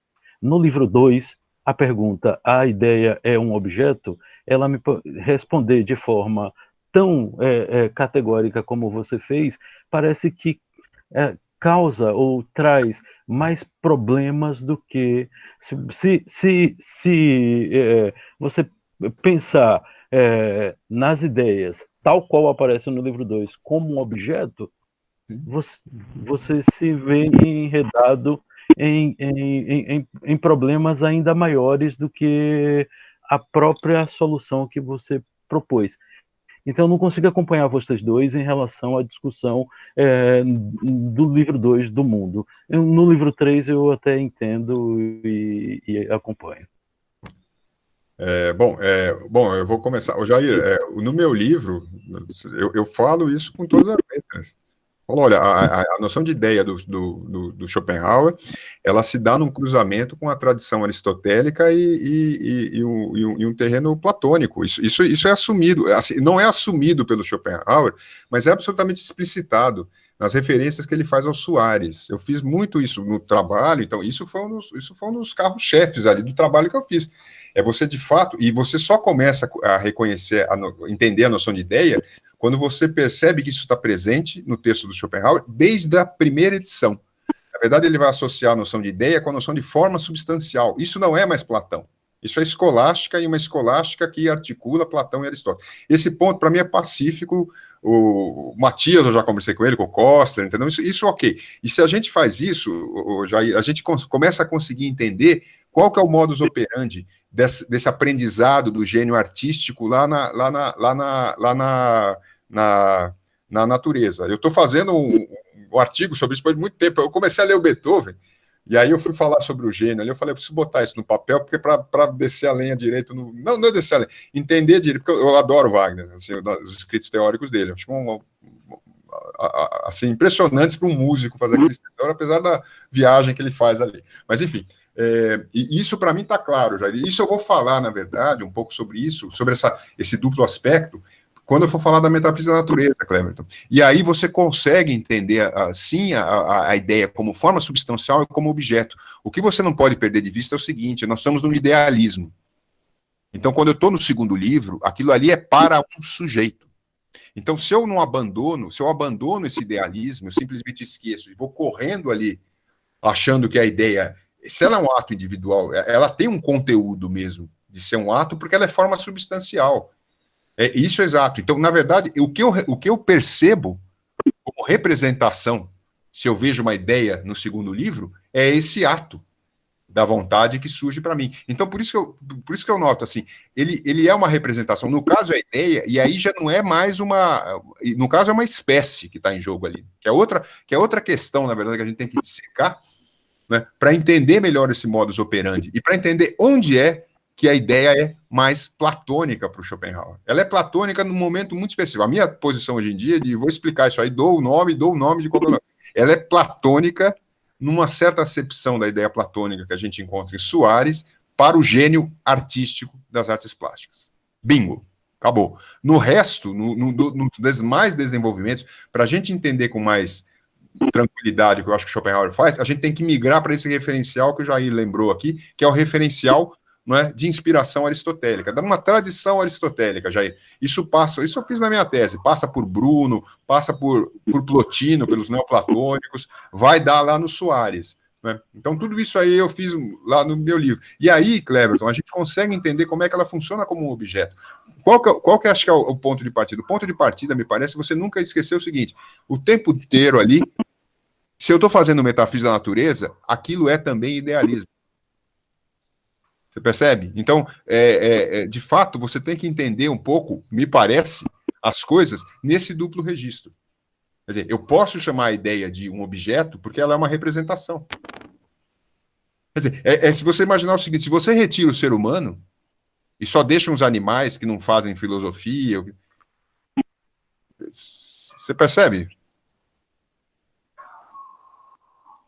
Por favor, desenvolva. Se você deixa o ser humano e se você retira o ser humano e só deixa os animais, essa é uma frase do Nietzsche no sua Schopenhauer. Vá, por favor, continue. Então, o que vai estar disso aí? Para ver onde isso vai dar. Então. O que vai restar? Isso, exatamente. O animal não vai mais... Se há uma gradação escalonada das ideias, e se o intelecto só chega depois, e se a vontade é pensada fora dos atributos da representação, ela é grundlos, ela tem um momento no escalonamento na construção escalonada das ideias, em que o intelecto não existe. Isso é um furo no sistema. Nietzsche diz com essas palavras. Isso é um furo no sistema. Então, quando você diz que, primeiro, a ideia é um ato da vontade, e diz que isso é uma representação, você parece cair em contradição com a sua própria expressão de que, olha, as forças naturais jamais podem ser compreendidas. Mas, Cleverton, veja bem, essa análise, o que eu estou dizendo é o seguinte, essa análise da ideia da força natural só faz sentido quando você tem o sujeito que se dispõe a fazer essa análise. Essa pergunta que você faz é o tipo de pergunta que o Schopenhauer provavelmente caracterizaria como transcendente. Ora, é aquela questão, você pode especular sobre isso. Perfeitamente. E aí você imagina que as forças estão lá ali operando, ok. Então, que elas sejam nessa consideração que você quer, objeto, então, não tem problema. A questão é que quando você fala, ou quando você formula essa teoria, você já está formulando essa teoria de um ponto de vista de um intelecto que se formou. É uma contradição? Olha, é uma contradição se você pensar que isso é um tipo de história natural. E talvez não seja, isso é uma metafísica. Qual é o problema? Só que você especula. Eu aprendi vendo o Schopenhauer fazer isso, especulando o que seria uma matéria sem vontade. Ele fala, não dá para saber. Ué, é que o Nietzsche, agora que você fala o Nietzsche, é que o Nietzsche é um romântico muito mais, não é? E ele não tem esse, ele é romântico muito mais do que o Schopenhauer, então ele não tem, a princípio, esse limite crítico que o Schopenhauer tem. Só que ele não paga o preço que ele tem que pagar. Ou paga, ou o quê? Não sei se eu entendi agora. É claro que o Nietzsche vai cobrar isso aí. O Nietzsche está pensando ali em uno primordial, já no nascimento da tragédia. O que você acha que é o uno primordial do nascimento da tragédia? É o absoluto, meu irmão. Por que ele chama a vontade de... É o absoluto que está em jogo ali. Ele é romântico até não poder mais. Eu não estou te ouvindo, Kleber. Abre o microfone. O Kleber, único abre o primordial é o absoluto? Ora, Não, como se no nascimento da tragédia o que está em jogo é a possibilidade de romper com o princípio de individuação e voltar para essa unidade com a natureza. Exato. Eu vou te dizer, eu vou te dizer, é muito mais o absoluto do que a vontade de Schopenhauer. Mas depois a gente pode discutir isso aí. Mas vamos deixar isso para lá. Tá bom. Você ainda tem outro encontro que vai abordar essa questão. Kleber, essas questões vão voltar, entendeu? Eu acho que elas são questões pertinentes, eu estou brincando um pouquinho, mas eu acho que tem como você entender, dentro do esquema de descrição do Schopenhauer, a vontade como uma representação, a ideia como uma representação, como objeto. É claro que, veja bem, é aquela questão, essa metafísica descreve a vontade como um ato individual da vontade, a ideia. Ok, mas o meu tema é sempre o seguinte, se você retira o sujeito que está observando isso, bom, o que resta são especulações transcendentes. É como você pensar, é claro que você pode imaginar que existe um mundo só como vontade sem representação. Pô, é lógico. Mas o que seria isso? Bom, se você não tem a representação ali, alguém para descrever, o Schopenhauer, até onde eu entendo, a resposta crítica dele seria o seguinte, bom, tudo bem, você pode especular sobre isso, como ele especulou sobre matéria. Eu vi ele falando isso, olha, o que seria uma matéria sem como é que ele fala? Acho que é sem vontade nenhuma nele. Que seria, na verdade, a reine matéria, a pura matéria, de fato. Ele falou, ó, não dá para saber o que seria isso.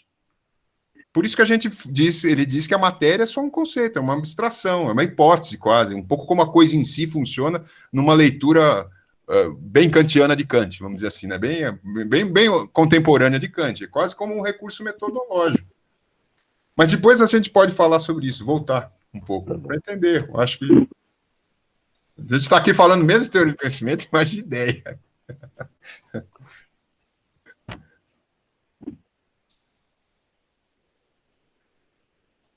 Cleberton, não estou te ouvindo. Você tem que abrir o microfone, Cleber. Eu agradeço, então, ao professor Eduardo Brandão pela exposição, agradeço a presença do Homero, do Jair Barbosa, do Matheus, do Bruno Machado, e de todos aqueles que seguiram o nosso webinário. Oi, pessoal, meu nome é Helena Branco e eu gostaria de agradecer a vocês por terem assistido a esse episódio do nosso webinário de Introdução à Filosofia de Schopenhauer. Também gostaria de lembrar vocês que aquele pessoal que assistia 75% dos vídeos ou mais vai poder solicitar um certificado. O link para solicitar o certificado vai ficar disponível por 7 dias depois da data de publicação de cada vídeo. Para você poder acessar esse link, você pode vir aqui na descrição desse vídeo ou lá na bio do nosso Instagram, em @Nietzsche na Escola Schopenhauer. Também não se esqueçam que a gente vai ter vídeo novo toda quinta-feira até o dia 10 de dezembro. Então, marca o sininho para receber a notificação dos vídeos novos, se inscreve no nosso canal e segue a gente lá no Instagram, @Nietzsche na Escola Schopenhauer. Até mais, pessoal!